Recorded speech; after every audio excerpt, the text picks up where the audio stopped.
So, it's been a few weeks, and I still think the Evercade version of Banjo-Kazooie on the Super Pocket Rare Edition is the best thing ever. It is just so nice having this tiny little Banjo-Kazooie machine that I can take with me anywhere and play Banjo-Kazooie at any time. I've already 100% of the game on all three save files, and I've started a fourth playthrough.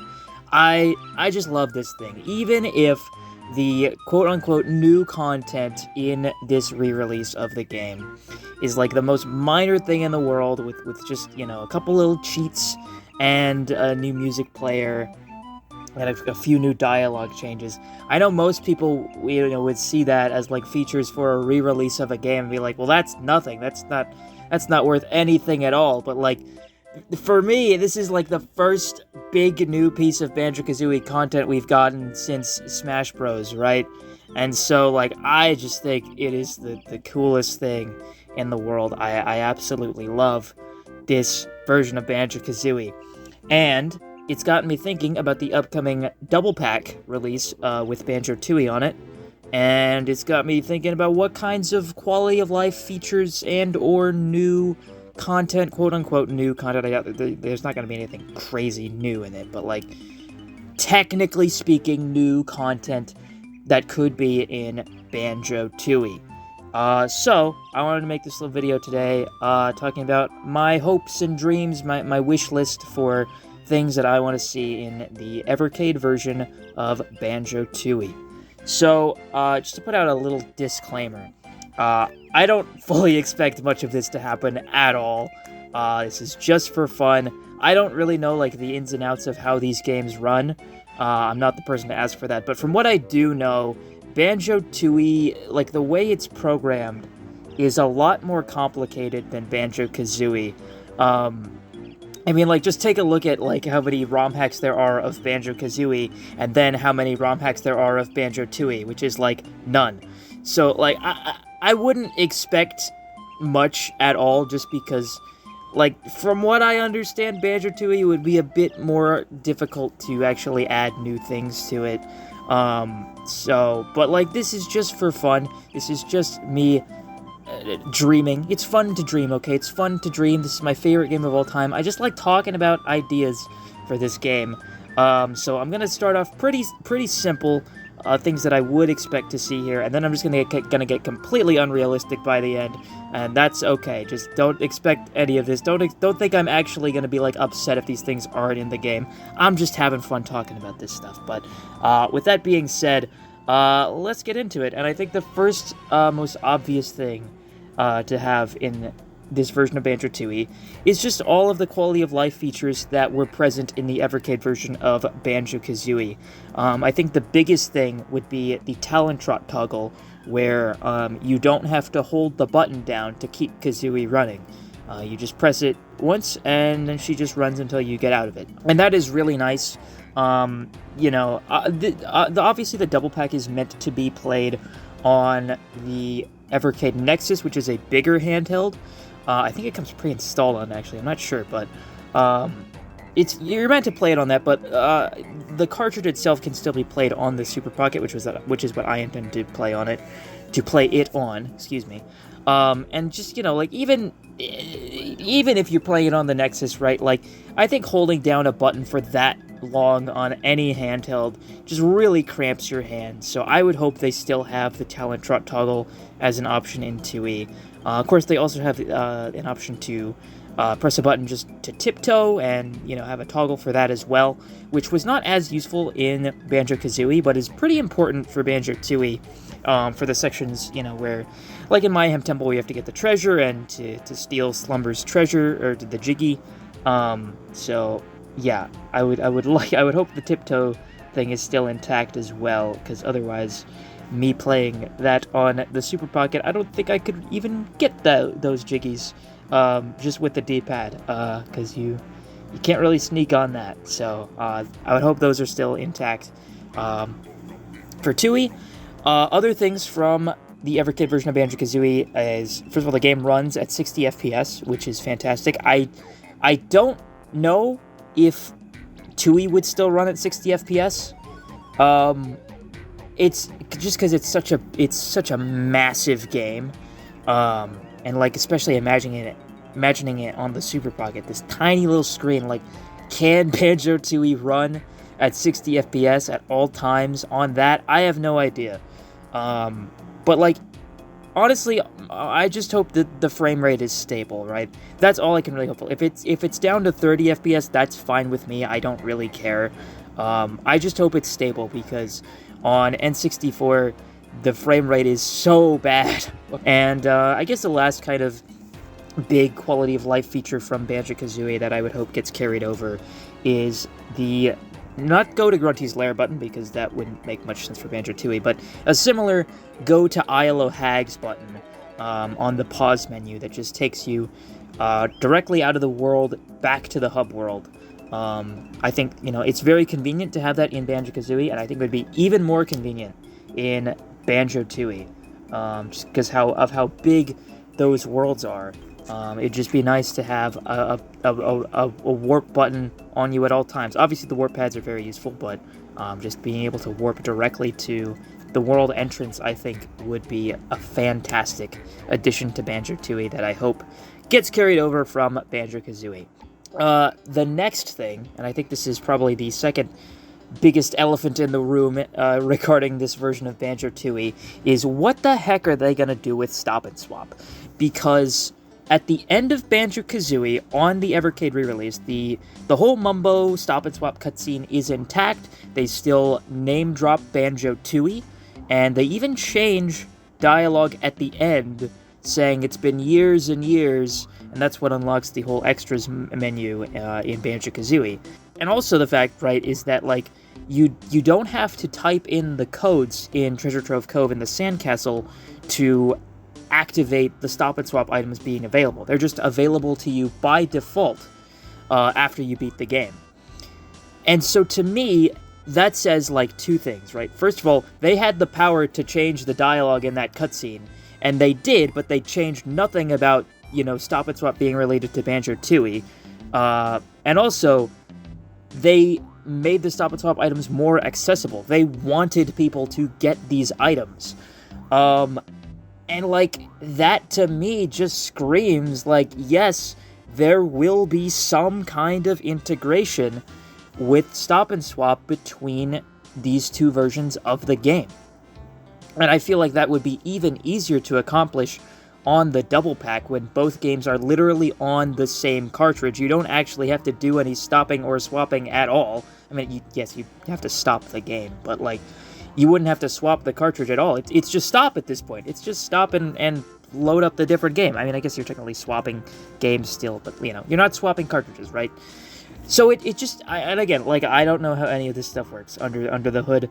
I don't understand it at all, but in my head, with my limited knowledge, I would just assume that it would be much easier to accomplish this when both games are on the same cartridge.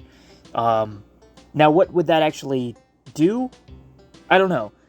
It begs the question of what's going to happen to the N64 carts that are around the world already that you use to just collect the ice key and the two eggs in Banjo-Tooie. That was their little workaround after Stop and Swap failed. I don't know if is that still going to be intact? Are the other eggs going to carry over? What's going to happen here? And I don't really have any ideas for what it could unlock. Maybe just more cheats, because that is pretty sure what happens in the Evercade version of Banjo-Kazooie.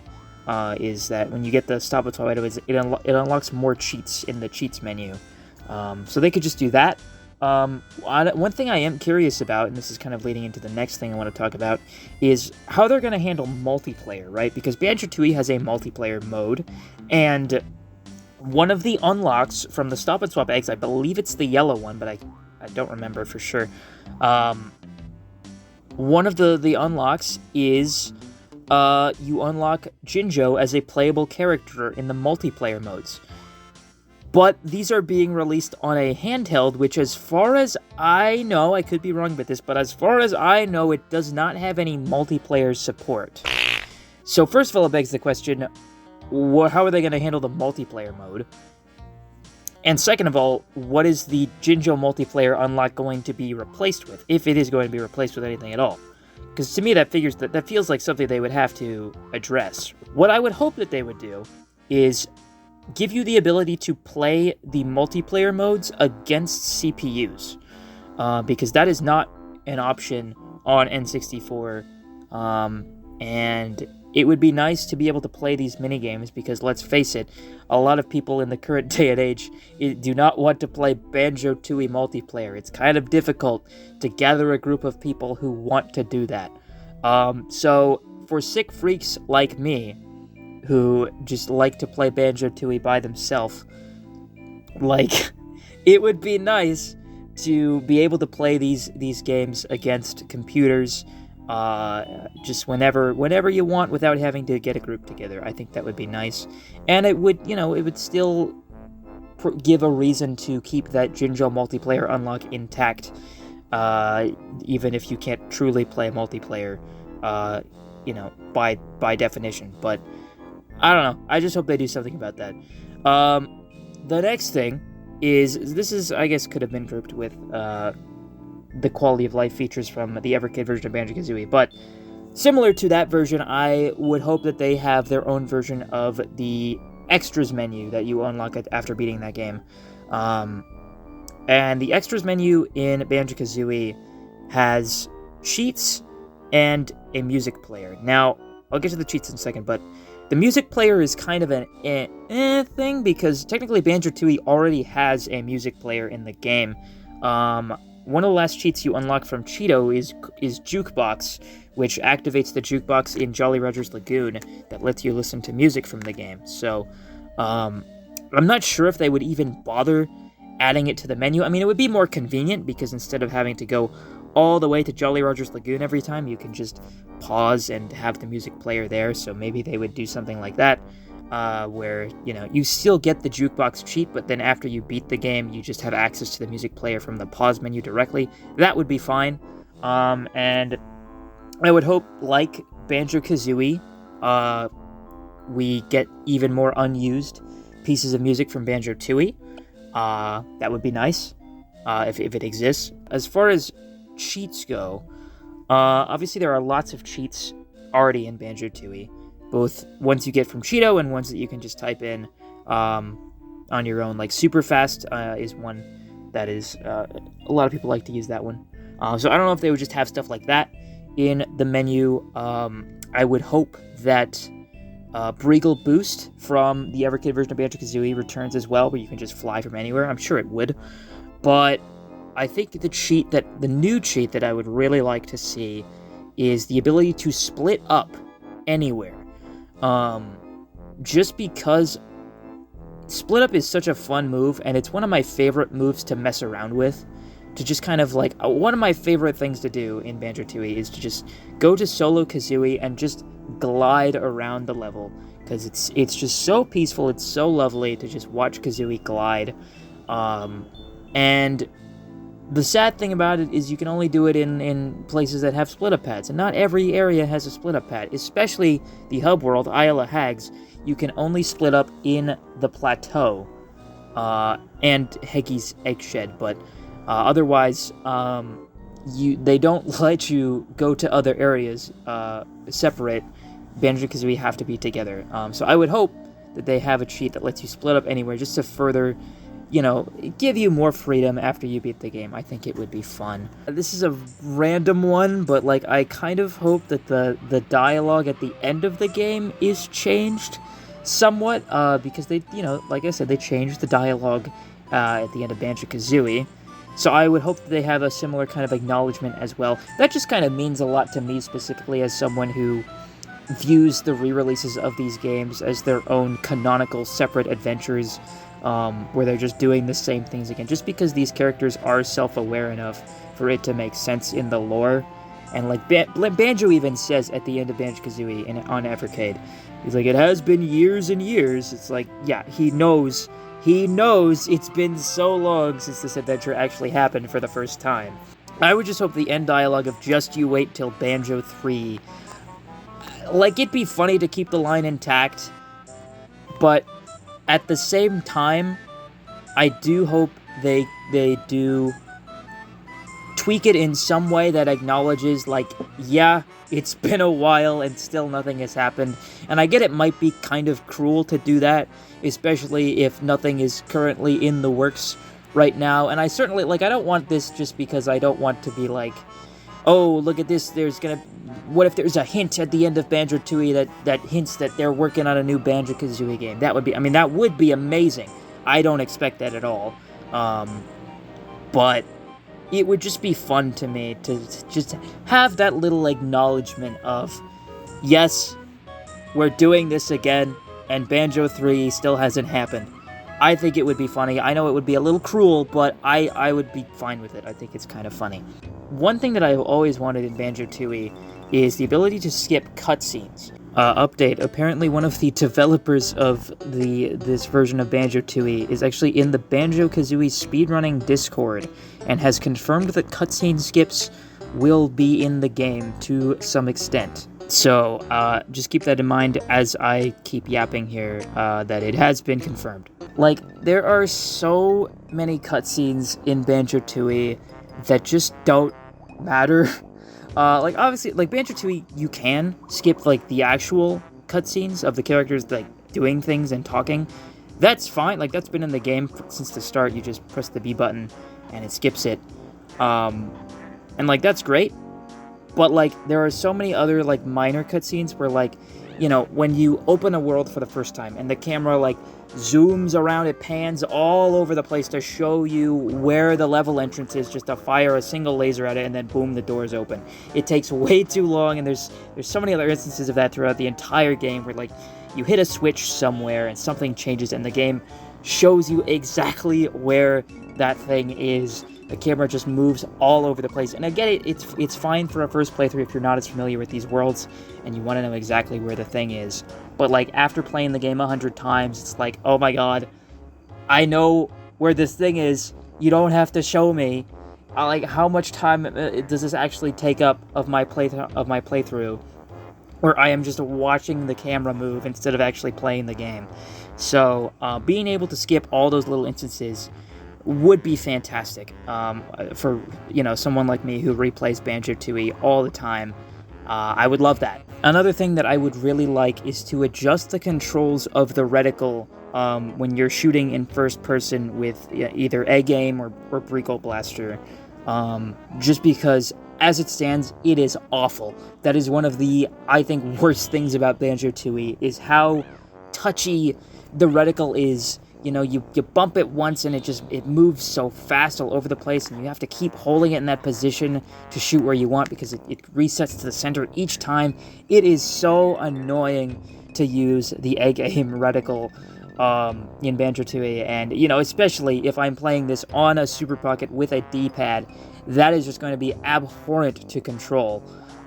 So I would hope they touch it up a bit so it's a bit more easier to control. This next change might be a bit controversial, although it really shouldn't be.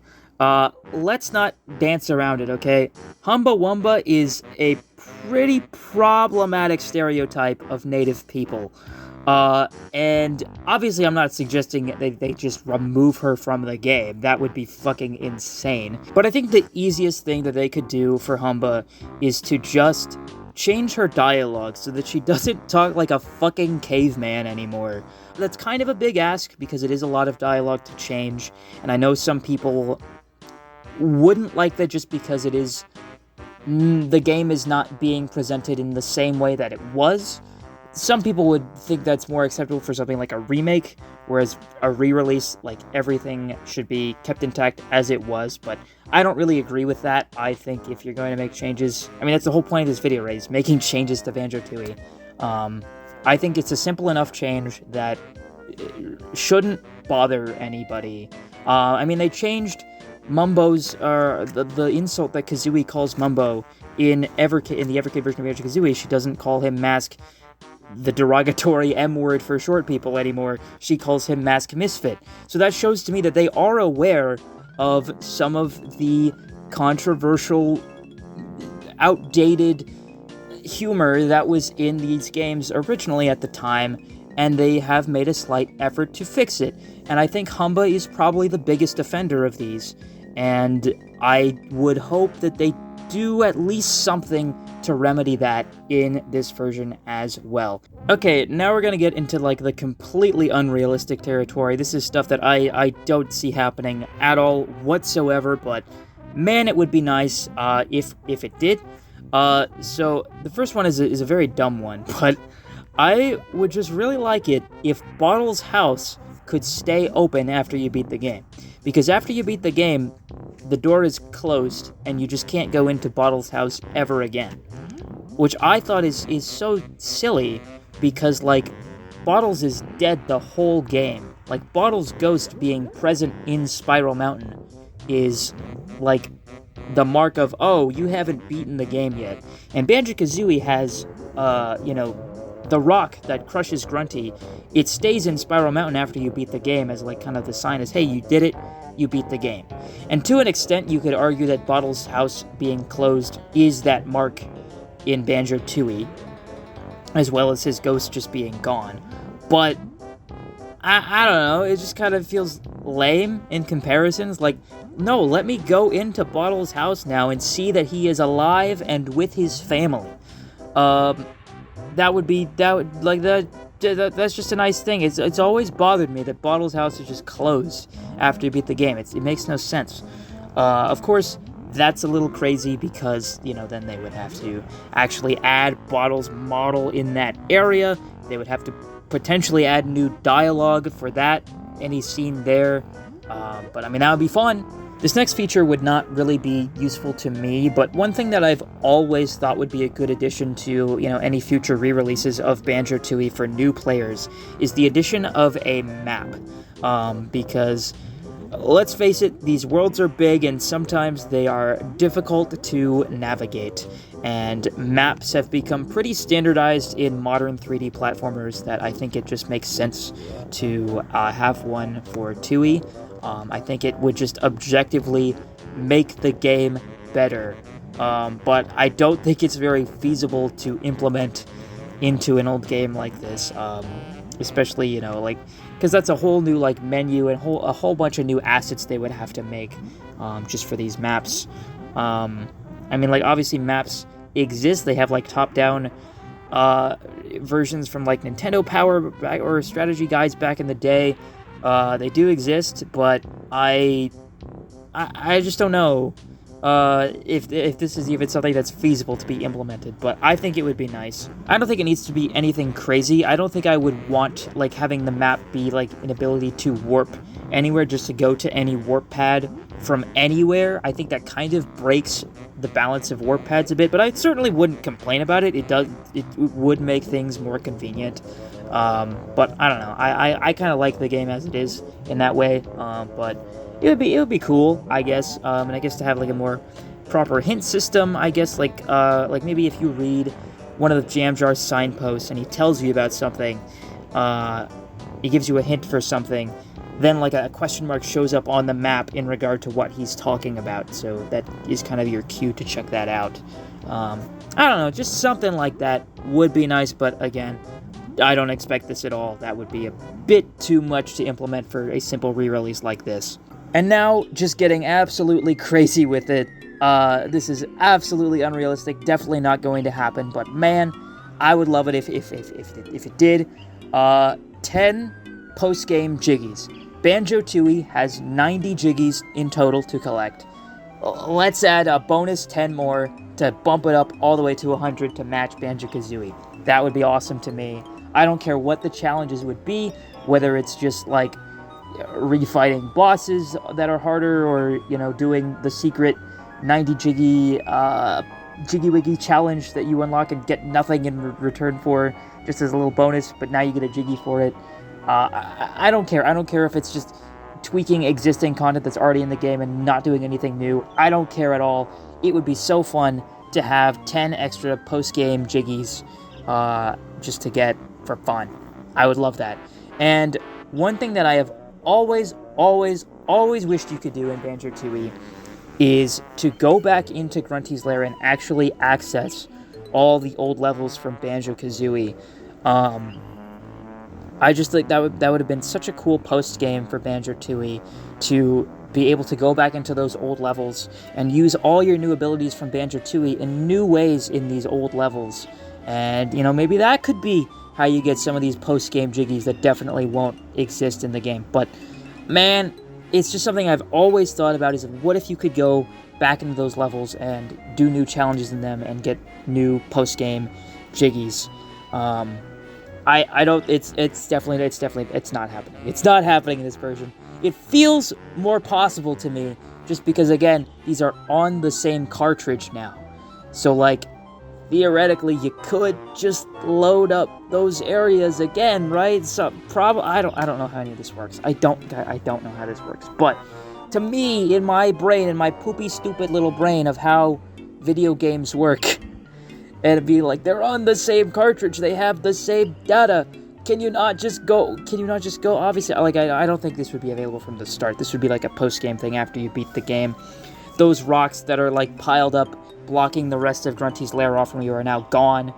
And Cheeto is like, whoa, you can go to those old levels now. And it's like, thanks, Cheeto, that's cool. I don't know. It's just something I've always thought would be cool. Is it gonna happen? Definitely not, but it's fun to think about. And that's it. Those are all the ideas I have for new stuff in the Evercade version of Banjo-Tooie. If you have any other ideas, feel free to comment them below, because I just like talking about Banjo-Tooie. Again, I don't think most of this is going to happen at all, but yeah, I just like Banjo-Tooie. I like talking about Banjo-Tooie, so I just wanted to make this video. Thanks for watching. Bye!